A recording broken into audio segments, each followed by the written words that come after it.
kesehatan dan kekuatan bagi kami Tuhan. Tuhan berkati segala minggu kami Tuhan. Nama Tuhan Yesus. Amin.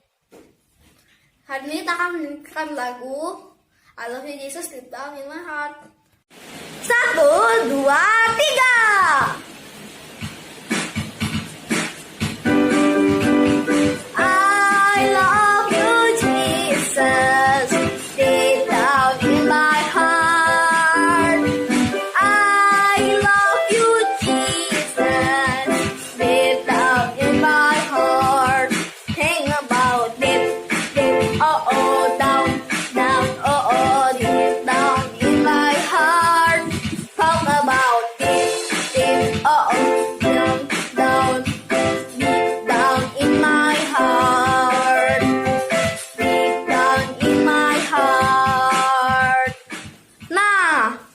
Kita sudah memuji Tuhan nih.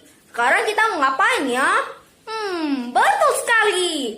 Kita mau mendengarkan firman Tuhan. Sebelum itu, kita mau berdoa dulu ya. Mari kita berdoa. Tuhan Yesus, sekarang kami mau mendengarkan firman-Mu. Kau berkati kami. Dalam nama Tuhan Yesus. Amin. Thank you Joshua. Terima kasih untuk Joshua yang sudah memimpin pujian pada sekolah minggu kita hari ini. Oke, shalom adik-adik, shalom. Apa kabar semua? Bersama Yesus, dahsyat, luar biasa. Yes, yes, yes. Oke, apa kabar nih adik-adik semua? Semua baik ya, puji Tuhan. Nah, sudah lama sekali kita tidak ibadah sekolah minggu ya. Nah, hari ini kita sudah mulai kembali. Tadi sudah memuji Tuhan, sudah berdoa. Nah, sekarang kita mau dengar firman Tuhan. Semua sudah siap ya? Oke, adik-adik siapkan Alkitabnya. Alkitab, bisa juga handphone ya. Kita buka dari Kisah Para Rasul 3. Kisah Para Rasul 3 ayat 1 sampai 10. Nah, Miss langsung cerita, nanti kita akan baca beberapa ayat saja. Nah, judul firman Tuhan, judul bacaan kita hari ini yaitu Petrus menyembuhkan orang lumpuh. Ya, judul bacaannya dari Kisah Para Rasul 3. Petrus menyembuhkan orang lumpuh. Nah, adik-adik masih ingat nggak Petrus? Siapa itu Petrus?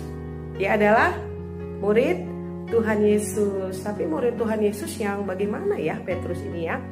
Murid Tuhan Yesus yang menyangkal Tuhan Yesus. Menyangkal itu artinya tidak mengakui ya adik-adik ya, tidak mengakui Tuhan Yesus sebagai gurunya pada saat itu.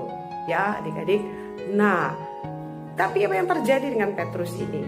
Masih ingat cerita-cerita yang dulu bahwa pada saat Tuhan Yesus bangkit ya, Tuhan Yesus menampakkan diri bahkan kepada Petrus ya, menampakkan diri dan dia nyatakan, dia berkata, apakah engkau mengasihi aku? Nah, kemudian murid-muridnya selalu berkumpul ya, selalu bersama-sama dengan Tuhan Yesus sampai Tuhan Yesus naik ke surga. Itu juga sudah kita rayakan bersama-sama kenaikan Tuhan Yesus. Pada saat Tuhan Yesus naik ke surga, Tuhan Yesus berkata kepada murid-muridnya bahwa kalian harus tetap berkumpul pada satu rumah, berkumpul dan terus berdoa. Karena Tuhan akan mencurahkan Roh Kudus dan mereka menerima Roh Kudus. Ada lidah-lidah api pada atas kepala mereka, pada murid-murid Tuhan Yesus. Nah, adik-adik, mereka menerima Roh Kudus. Apa itu Roh Kudus? Roh Kudus itu Tuhan Yesus sendiri. Nah, Tuhan Yesus yang berdiam dalam kita, di dalam Petrus, dalam murid-murid Tuhan Yesus pada saat itu. Dan kita percaya Roh Kudus juga berdiam di dalam kita. Nah, apa yang terjadi? Pada saat Petrus sudah menerima Roh Kudus, ya, wow, dia menjadi seorang yang luar biasa.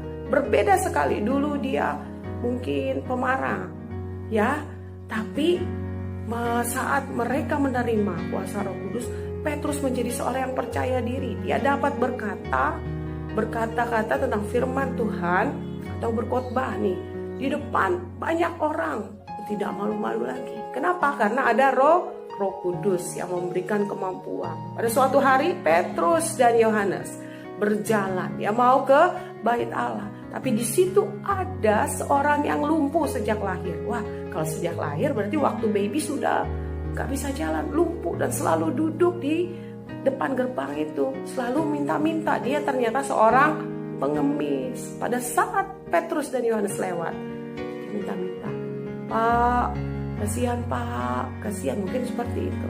Tapi apa yang terjadi? Petrus berkata, nah sekarang kita baca yuk ayatnya ya, Kisah Para Rasul 3 ayat 6. Tetapi Petrus berkata, emas dan perak tidak ada padaku, tetapi apa yang kupunyai kuberikan kepadamu.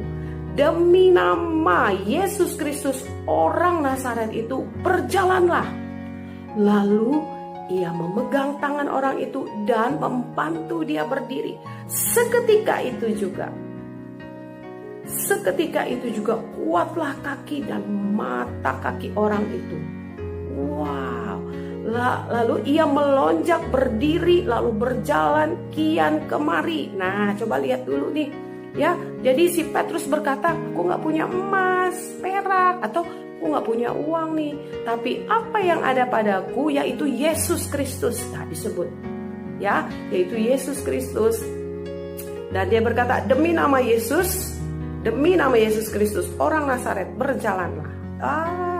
Akhirnya apa yang terjadi? Tadi kita sudah baca, seketika. Nah, kalau seketika itu adik-adik langsung ya, bukan 1 jam kemudian, bukan, tapi seketika. Jadi langsung orang itu tiba-tiba kakinya menjadi kuat dan dia bisa berdiri. Tidak hanya itu berdiri ya, dia melonjak, melompat.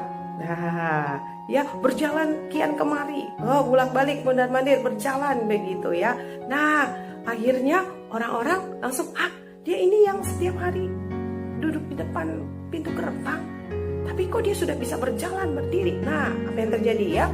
Nih, ayat 8, baca sekali lagi. Ia melonjak berdiri lalu berjalan kian kemari dan mengikuti mereka ke dalam bait Allah. Berjalan dan melompat-lompat serta memuji Allah. Nah, jadi adik-adik, luar biasa nih. Yang luar biasa siapa? Apakah Petrus? Ya, yang luar biasa Tuhan. Nah, Tuhan yang berdiam di dalam Petrus, Roh Kudus yang berdiam di dalam Petrus, sehingga memampukan Petrus ya, melalui Petrus ya, Tuhan menyatakan mengasihi orang itu dan dia bisa berjalan. Adik-adik percaya tidak ada Roh Kudus di dalam setiap kita? Kalau adik-adik percaya Tuhan Yesus, adik-adik juga percaya Tuhan Yesus sudah mati, bangkit, naik ke surga, dia memberikan Roh Kudus. Nah, jadi adik-adik, walaupun kita tidak melihat, kita percaya Tuhan Yesus ada dalam setiap kita. Nah, jadi untuk apa gunanya Roh Kudus? Adik-adik, kalau kita sedih, kita bisa berdoa. Roh Kudus akan memberikan penghiburan. Jika kita, aduh Tuhan, bagaimana ini?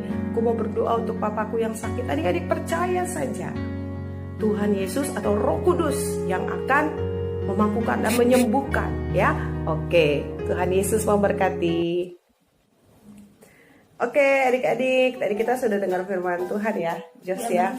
Ya, jadi Roh Kudus itu berdiam dalam kita. Oke, jadi adik-adik percaya walaupun kita tidak melihat ya, Roh Kudus akan memberikan apa, Jos? Penghiburan. Oke, berikan penghiburan bagi setiap kita di saat adik-adik sedih atau adik-adik mau berdoa nih, misalnya ada yang sakit nih, berdoa saja, percaya Roh Kudus akan menolong. Oke, sekarang kita mau berdoa ya. Kita mau nyanyi memuji Tuhan dulu. Kita mengucap syukur, terima kasih ya pada Tuhan Yesus. Terima kasih Yesusku.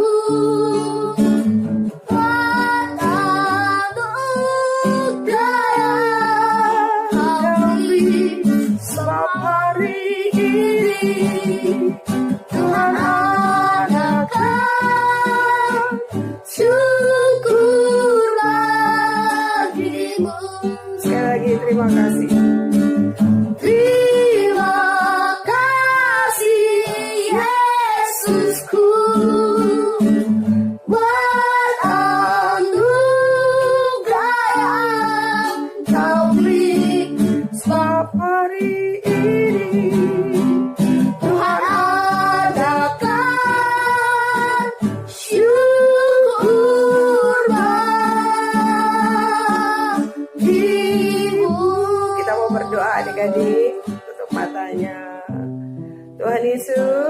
Kami bersyukur. Kami bersyukur. Hari ini Hari kami ini sudah diberkati kami sudah diberkati dengan kebenaran dengan kebenaran firman Tuhan, firman Tuhan, yaitu yaitu Tuhan Yesus, Tuhan Yesus, Roh Kudus, Roh Kudus berdiam berdiam di dalam di kami, dalam kami, memberikan memberikan kekuatan, penghiburan bagi kami. bagi kami. Terima kasih Bapak. Terima kasih Kami Bapak. berdoa, Kami berdoa bagi setiap bagi kami, setiap kami untuk tetap tetap menjadi menjadi anak-anak Tuhan anak-anak Tuhan yang setia, yang setia, selalu bersyukur. selalu bersyukur. Terima kasih. Terima kasih. Dalam nama Dalam nama Tuhan Yesus. Haleluya.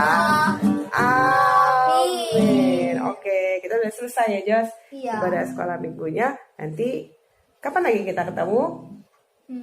Minggu? Satu minggu lagi. Minggu depan. Adik-adik harus tetap bersemangat. Oh ya, semua kan sudah ini ya, terima rapot ya. Iya. Nah, adik-adik jangan lupa bersyukur pada Tuhan. Oke, sampai jumpa. Tuhan Yesus memberkati.